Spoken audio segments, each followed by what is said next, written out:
ഇന്നത്തെ എപ്പിസോഡോടുകൂടി ഒരു കാര്യം നമുക്ക് ഉറപ്പിക്കാം. അനുമോള് നമ്മളൊക്കെ വിചാരിക്കുന്നതിനും അപ്പുറത്തിന്റെ അപ്പുറത്ത് സ്ട്രോങ് ആണ്. സ്ട്രോങ് ആണെന്നൊക്കെ പറഞ്ഞു കഴിഞ്ഞാൽ കല്ല് പോലെ സ്ട്രോങ് ആണ് അനുമോള്.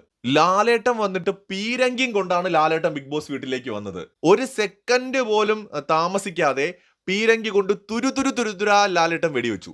പക്ഷെ അനുമോള് പാറ പോലെ അവിടെ ഉറച്ചു നിൽക്കുന്നതാണ് കാണുന്നത്.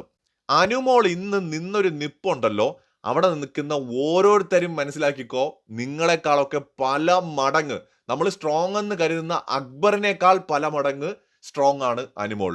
കുലുങ്ങില്ല, ശക്തമായ മത്സരം കാഴ്ചവെക്കാൻ കഴിയുന്ന ഒരു സ്ട്രോങ് പ്ലെയർ തന്നെയാണ് അനുമോൾ എന്ന് മാത്രമല്ല, ഇന്ന് സത്യത്തിൽ ഇത്രയുമൊക്കെ സംഭവിച്ചിട്ട് നിങ്ങൾ എൻ്റെ അടുത്ത് ചോദിക്കുകയാണെങ്കിൽ ഞാൻ പറയും ജയിച്ചത് അനുമോളാണെന്ന്. സത്യത്തിൽ അനുമോൾ കള്ളം പറഞ്ഞിട്ടുണ്ട്, അനുമോൾ കാണാത്ത കാര്യം കണ്ടു എന്ന് പറഞ്ഞിട്ടുണ്ട്. അവിടെ ജിസേലും ആര്യനും നിരപരാധികളാണ്. പക്ഷെ എന്നിട്ടും ജയിച്ചത് അനുമോളാണ്. എന്തുകൊണ്ടാണെന്നറിയാമോ?